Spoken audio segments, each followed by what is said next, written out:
Welcome to the Little Rock Basketball Coaches Show, presented by Stevens. Hard to believe, but the college basketball season is upon us. Here at the University of Arkansas at Little Rock, opening is going to be a huge event for our Little Rock Trojans.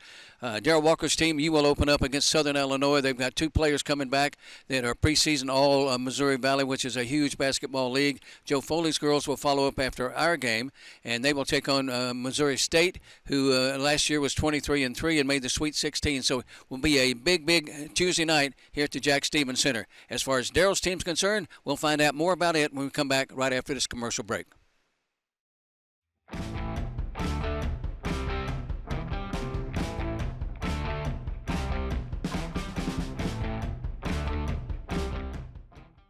Here with Little Rock Trojan men's basketball coach Daryl Walker. For basketball fans, Coach, you don't need much of an introduction, but we're doing things a little bit different as far as the coaches show is concerned this year. So I want people to totally understand who you are and your background. So I'm going to go into a little bit of that very quickly. I know that sometimes makes coaches a little uncomfortable. You start talking about all the great things they've done. You have the distinction of being the only active coach who have been a head coach in the NBA, the WNBA, Division I and Division II. Here at Little Rock, your team, your second year, your team was picked to finish last in the Sun Belt Conference. Turned around, went 21-10, 15-5 in league play, and you won the conference outright and were Coach of the Year. Your playing days were at the University of Arkansas up in Fayetteville. You made All-American there. You were a first-round pick of the New York Knicks in the NBA draft coming out of college. 10 years in the league, you just about done it all. You played the world champion in Chicago Bulls. One of your dear friends is Michael Jordan. I tell you, one of the interesting things when you're with this guy here is his Rolodex is just absolutely unbelievable. And you'll be sitting around watching video or whatever, and all of a sudden there'll be a call, and it might be Charles Barkley, or it might be Mike Brown. You never know. But you've been around the block, and you've been very successful, and I know you're excited for this season. I've been blessed, to be honest about it. I've been blessed, and I'm really excited about this upcoming season. Talk a little bit about your basketball team. I know each time I come out to practice, Ray, I really like these guys. They're good guys. They like each other. No, they like each other. We got good chemistry already. The only bad thing about this team right now, we have four guys out. Myron Gardner, who is going to probably be a starter and play a lot of minutes for us. Ethan Speaker from Vegas, 6'6" player from Vegas, really good player. Chris Walker had a fracture in his foot. And Jordan Jefferson, freshman point guard, who I was going to rely on. So those guys are trying to recover right now, and they are recovering right now. But overall, I like our team. I think Nicola has shown some great leadership. We picked up a really good point guard out of North Little Rock, and DJ Smith, really a good player. So we have a nice team we put together. DeAnthony Gordon's from Northwest Mississippi Junior College, was a transfer from Wichita State. So we have a solid basketball team. Of course, Jovan is coming back from last year, and he knows the system. So we have a good team, but you never know until you get on the court how it's going to act. You talk about Nicola March, 6'10", 250. When he came in here, he was probably about 225, and he's a veteran. He's preseason picked third team all Sun Belt. I thought I'm glad you said that, Ray. I'm sorry to cut you off. I'm trying to figure out how a guy is third team all Sun Belt, and every time he touches the ball, he gets double teamed. Yeah, he averaged 14 a game last year, 5 rebounds. I thought he should have been all conference last year. Yeah, well, he should have been all conference last year, and I'm going to say it again. You vote him third team preseason all Sun Belt, but every time the ball goes in the post, I see teams double him every time. That lets me know that he's one of the best players in the conference if you're getting double teamed. Talk about size on this basketball team. Last year you had Root Young, had more size on this team, but you got better 2 and 3. I think better players at the 2 and 3 spot in the 4. We still have some size. DeAnthony Gordon from Wichita State and Northwest Community Junior College is a legit 6'8". Nicola 6'10", Jovan 6'4.5", 6'5". So we have some size out there on the court. Then, of course, we can come in with Admir, who's every bit of 6 feet tall. And everybody else is at least 6'6" or 6'7" on the team. Yeah, Admir is 7 foot tall. Every bit of it. Yeah. He played a couple of scrimmage games. You want to talk a little bit about that?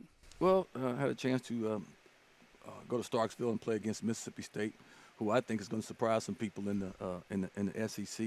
They're big, they're physical, they can rebound the basketball. It was really a good basketball game. We lost by 7. We turned the ball over 21 times for 25 turnovers, and that's just been a kiss of death. It was a kiss of death for us last year, and in this scrimmage, if you take away those 25 turnovers and take them down to 12, it's a different basketball game.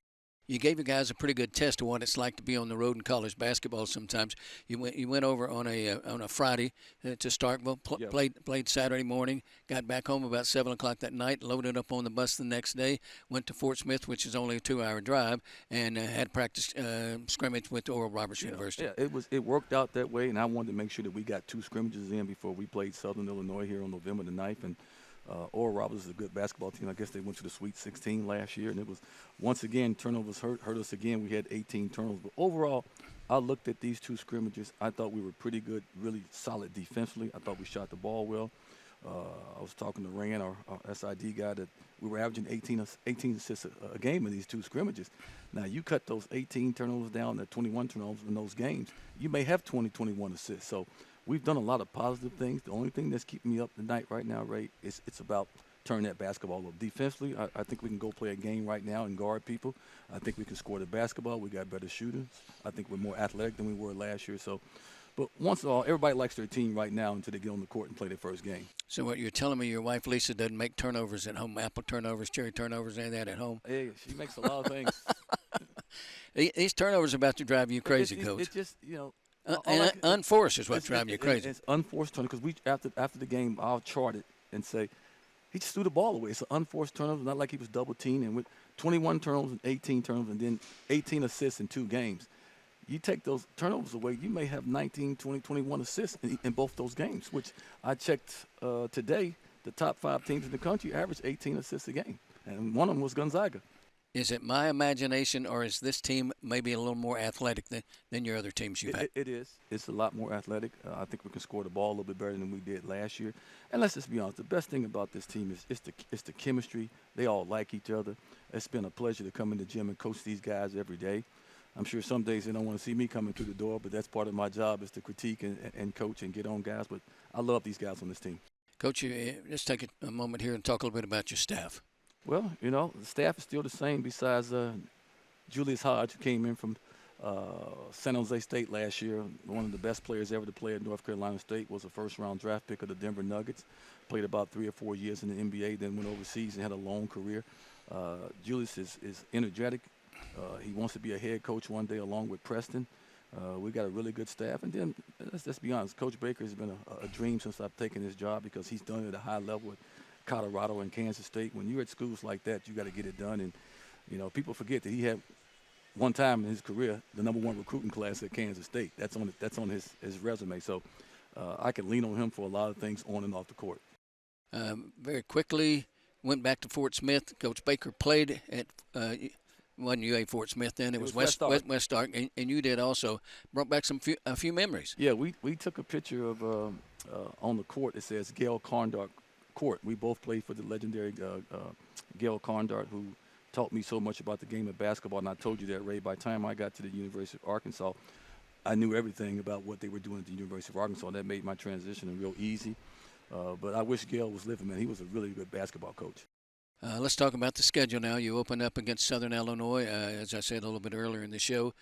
2 players preseason picked Missouri Valley. Missouri Valley, in my opinion, is one of the top 4 basketball leagues in the country. It's a great basketball league. They don't care anything about football. They've never cared anything about football. It's always been about basketball. A lot of great players have come out of there. So it's going to be a tough test for us. I mean, Southern Illinois is solid. Get to see one of my players, Ben Coupet, who transferred there, who was really helped us win the Sun Belt Conference, was really a good teammate and a good kid who I really liked, would do anything for him. It'd be nice to see Ben. But we're looking forward to this game November the 9th. He'll be wearing big number 25. I looked him up this morning on the internet.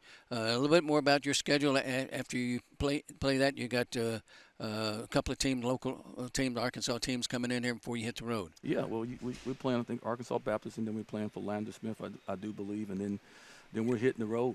And it's going to be a tough road trip for us. All right, I think we got Christian Champion, and then we got Arkansas Baptist. Yes. Then we got Loyola Marymount on the road. You go coast to coast. You're going to Los Angeles, and we'll turn around and go to Jacksonville, Florida. It's going to be some NBA flying, to be honest about it, because we're going to be in California. We're going to take a red eye into Jacksonville, Florida, and be there for about 3 or 4 days and play Sam Houston State and maybe Northern Illinois and Boston University. So it's a good schedule. I can do the red eye, but I don't like those early morning flights. A little bit more about your team, the strengths of it right now. I think the strength of our team right now is defensively we could be really good. We only gave up 68 points last year, and I think we could go a little bit lower than that, maybe give up 65, 66. That's a big drop, but it is on the defensive side of the ball. We're putting a really big effort into really getting the ball out the net on a make or miss and pushing the ball back down people's throats. And we've done it in both of those scrimmages. We really pushed the ball up the court hard. This day and age, one of the toughest things, there's so many games on TV and the guys live and die by the three. How do you get guys to buy in defensively and know the importance of defense wins games for you? It's called come to sit next to me on the bench if you don't do it. it's real simple. It hasn't changed. Playing time takes care of a lot of things. You sit somebody down because they're not doing what they're supposed to do and what you ask them to do, you sit them down, they'll get the message. I got the message at the University of Arkansas when I played for Coach Sutton. Hey, the league has changed. Let's just be honest about it. The game has changed. Teams shoot a lot of threes, and I have no problem with my team shooting threes. But if it's a 3-on-1 fast break and you got a chance to get a layup, go get the layup and get the 2 points. Because Ray, and I talk to Rand all the time, our SID guy all the time. There's going to always be more 2-pointers made in a game than 3-pointers. It's real simple. And I don't care what you see in the NBA, how many threes going. At the end of the game, there's going to be more 2-point conversions made than threes.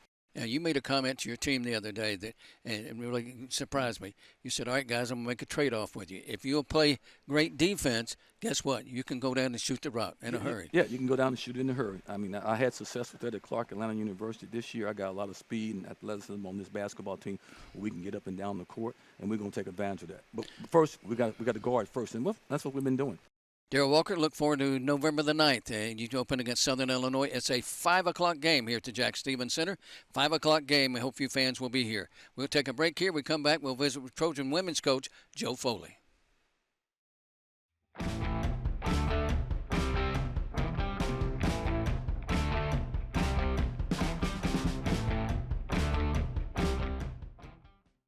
We're back talking college basketball with women's coach Joe Foley here at the University of Arkansas at Little Rock. Fo is affectionately known as Fo, by the way, and so if I refer to him as Fo, you'll know who I'm talking about here, during the show here. When we started off, we talked with Daryl Walker, the men's coach, and I read off some accolades of Daryl's, and I want to do the same thing with you, and I know you don't like that either. Your 18th season here at the University of Arkansas at Little Rock. We're not old enough for you to have been here 18 years, Fo. I want you to know that. You're one of 5 active coaches with 800-plus wins. 5 times you've been Sun Belt Coach of the Year. Your teams have made 6 appearances in the NCAA tournament. 5 times you've been in the WNIT. You've won 10 Sun Belt championships. It just goes on and on and on. Prior to here, you were at Arkansas Tech University up in Russellville, Arkansas. You won 2 NAI and national championships there, and that's the reason you're here at the University of Arkansas Little Rock, and you've had great successes, Coach. Well, it's been a great career. I've enjoyed it. Had some great players, great teams, and that's what you're here for, is to win. And those are all in the past. There's a year this year that's the main focal point, and hopefully we can get things rolling. And we've got kind of through the COVID. We've still got a couple that's got the myocarditis that have to sit out for till probably December or so. So it's still affecting us some. And, it affected a lot last year, and I'm just glad it's mostly on the downhill slide, and hopefully we have fans back and it's more to a regular season. To say that the landscape of college basketball has changed drastically is an understatement. It is. It is. I've never seen anything like it in my career, which is now 43 years, I think. So I've seen a lot of changes, but nothing like the last 2 or 3 years. The transfer portal, we've talked about it on the radio show the last couple of years, the pros and cons there, Coach. Well, I said when it came in, I said, to me personally, that'll be the worst thing that can happen to a coach that does things like I do, because, I love to take freshmen and work with them and build them. And when they're juniors and seniors, they're usually very good players for your program. They've been in it a couple of years. It's their turn to contribute. And now if you don't play the freshmen and sophomores, they're not going to be with you as juniors and seniors. So to me personally, you don't build programs anymore. You try to have great seasons. Talk about the makeup of this year's Trojan team. Well, we've got some out of the portal ourselves, so there's a few kids I don't know a whole lot about yet. I don't know how they're going to react when we're on the floor. And they sure hadn't got our system down yet. It takes a while, Ray, as you know, we've been together for a long time, and, we run motion and teach good man-to-man defense. So that's not going to happen in a month or 2. It takes a little while to do that. So it's going to be a while, I think, before we roll into the type team that I think we can be.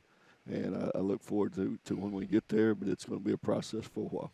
Talk a little bit about the motion offense and for maybe the average basketball fan, or I'm not insulting the average basketball fan by saying they don't know what the motion offense is, but explain that a little bit if you don't mind. Well, players don't either. So when they come here, most teams have not hardly any high school teams, and very few college teams run true motion like Coach Beard does on the boys' side and I do on the women's side. It's teaching young ladies or young men how to play the game, how to get themselves open, how to use screens, how to screen for each other, how to move the ball. So to me, it's more of a team concept. The pick and roll, is two people and the other three people standing. In motion, everybody's moving, and they got to have a purpose to their movement. And it takes a while for kids to understand the purposes that you can be involved in, and with your teammates and 5 people moving, that's a lot of people moving, and so they're not used to that. So we have to do every day. We have to come in and work on it extremely hard, teach every day. And, like I say, it usually takes a couple of months, and after that, then they pretty well start understanding and can start playing together well. I think it's more of a team offense. Like I say, you don't just have 1 or 2 players involved in movement. Everybody's moving. So they have to learn a lot about each other, and they have to coach themselves on the floor because we're not running set plays, so there's no place that they know they're going to go to every time down the floor. It's going to change every time. And so you're giving a lot of responsibility to the young ladies to coach themselves, and to give up that as a coach, you have to have a lot of faith in your kids and that you can teach the game well, and you let them play. And most kids, after, like I say, they've been here for a while, they enjoy being able to make decisions, but they're used to coming out of high school. They're used to the coaches making all the decisions and telling them where they're going, so they're not used to all that freedom. And they're not used to really concentrating that much on how they got to play, coach themselves. So it takes a little while to do that, but I really enjoy it. Once they get to playing, I think our fans, and I think it's an advantage to us because we're one of the few teams, and I think that's one of the reasons we won the conference many times because most teams don't see that. And I think it's a huge advantage when you do something that other teams don't do. Last year, it was no secret your team sometimes struggled to score the basketball. You lost some key players because of the portal. You picked up some. Talk about this team talent-wise. Well, it's like I say, we're not as young as because some of them are sophomores or so when they come in, but we're new. There's a lot of new kids, and we're going to be dependent on a lot of those new kids. And so, like I say, and some of them have been injured. Knee injuries has affected us a lot right now. We'll have some players that, maybe even 1 or 2 right now that I call her Rosie Porter. I thought she'd be starting for us. She kind of stung her knee, and we don't know where it is as far as if it's cartilage or I don't think it's anything major, but I was counting on her to start, but that may be a while before she comes. Our other postman, Sally, she had a little knee injury. She had to sit out for a little bit, so she's missed. But I think she'll be ready, but she's not full strength. KV got hurt in the tournament, blew her ACL last year in the first game of the tournament. She's coming back off that. She's not full speed, so I think it's going to be like I say, at least a month before we kind of roll into shape. But I think we've got some potential there. And our schedule is not going to be good to us this first semester. It never is. It's a tough schedule, and especially when you not got everybody healthy that you thought you were going to have. But that's part of college basketball. But I don't think it's something where we'll be without them for the year. So I think by the time we roll into conference, we'll understand the game better. I think we'll have good enough players to be a challenge to win our conference. I think, and I think you got some kids looking forward to trying to do that again. I always gig you about this. If a young coach would never build a schedule like you do, you got first of all, you got Missouri State coming in here. They were a Sweet 16 team a year ago. They went last 2 years. Yeah, they were 23-3. I'm not sure how they get all those guys in there. We need some of those girls coming here on the transfer portal. I didn't just say that, did I, Coach? Anyway, you build your schedule. You're not worried about the one wins and losses until you get to conference play because you're playing to win the conference championship and get to the NCAA tournament. Well, my theory is, and if I was a young coach, I wouldn't be playing this type of schedule. I mean, No, you wouldn't. No. I mean, everybody understands, that you've got to win games to keep your job, and I understand that too. But when you've been in it 43 years and all you're trying to do is win championships now, it's a little different for me, and it's something that I've worked hard to get to, but. I don't, and my philosophy has always been, even when I was at Arkansas Tech, if you're not playing people better than you are, then you're not going to get better. And I think that we've proven that we've got better every year. And I think that, even at Arkansas Tech, like I said, we always got into tournaments where the top 10 or 12 NAIA teams or Division II teams were playing. And, if I kind of, I hate to get beat, but there's, sometimes a loss is pretty good for you. And if you're going to lose, you want to lose early. You don't want to lose late. And so, we probably lost in my career, probably of the games we've lost, I bet we've lost 75% of them in November and December. You play the likes non-conference-wise. You open against Missouri State, and we just talked about the Bears. You play Vanderbilt away. You got Memphis. You got Auburn. You got Texas A&M. You got Arkansas, Alabama. It's almost like you're playing an SEC schedule here, Coach. Well, I think that what we did is we got in the SEC the first semester, and then when they do the payouts the second semester, they kicked us back out. So, we're very fortunate that those teams think enough about us because, my rule is if we're going to play those, they got to play here. We're going to play home and home. It's not going to be a money game. So, I think that it shows that our program has been a good program for long enough that they understand that we're probably going to have a chance to win our conference, going to have a chance to win 20 games. So even if we were to beat them or if they beat us, it's going to give them a higher RPI. And all the big schools are looking to see what kind of seed they can get in the NCAA tournament. And that's what helps them. And so it's give us a huge advantage as a mid-major to have those schools willing to come here and play. For a long time, we played double hitters here, the women and the men, and the Sun Belt kind of nixed that for whatever reason we don't know, and some of us don't like that, but we don't have a say-so. We will open with a doubleheader. Daryl's team, Daryl Walker's team, will play at 5 o'clock on November the 9th, which is a Tuesday, and the girls will follow at 7:30. Right, and when we scheduled that, Daryl I don't think he had a game, and the team that he's got coming in is a very good team. But they wanted to get home, so it's not that we knew Missouri State's going to be a great women's team. They'll probably be a good chance to be in the Elite Eight, probably at least this year, and maybe even the Final Four. So we knew that was going to be a good game. So when Daryl got the team he got, who is this? Illinois, Southern Illinois. Southern Illinois. They wanted to play early. So, it didn't bother me. But I love the doubleheaders, as you well know. I always love playing with the men, and I love watching our men get to play. I don't get to see them very much anymore, but I always thought it helped our crowd if we played, and especially if we played first. They'd usually get here by the halftime, most of them, have a good crowd in the beginning of his game and watch his game if it's a good game. So I always thought it benefited both teams, and I'm like you. I don't know why the Sun Belt's done what they've done. We are very professional here, and you're talking about Southern Illinois wants to get back early. I think we've traveled there before, and we had to switch bus drivers on the way back because it's such a long day. And teams aren't that nice to us in conference play. When we go someplace, they don't play 6:30 games. They'll play later on, whatever. Right. Talk about the importance of getting a good turnout for the opening night on November the 9th. Well, you got, like I say, I think our men's team, I think Daryl's bunch is going to be a very good bunch this year. I think we're going to develop into a good bunch. I think they're going to get to see some great teams. Like I say, how many times have you walked in this gym for the women and say, all right, we know this team's going to be in the top 10 in the country. This team's going to be in the top 10 before long, and they've got 5 seniors. They all started last year. They went to the Sweet 16 the last 2 years. Probably the only team in the country that returned every starter last year, and because of the COVID, now they've returned every starter again this year.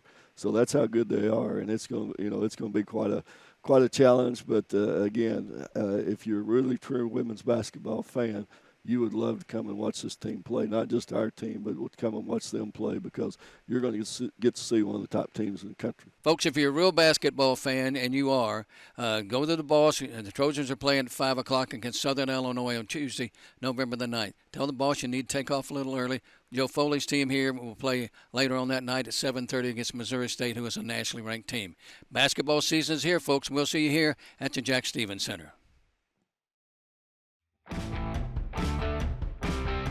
Thank you for watching the Little Rock Basketball Coaches Show presented by Stevens.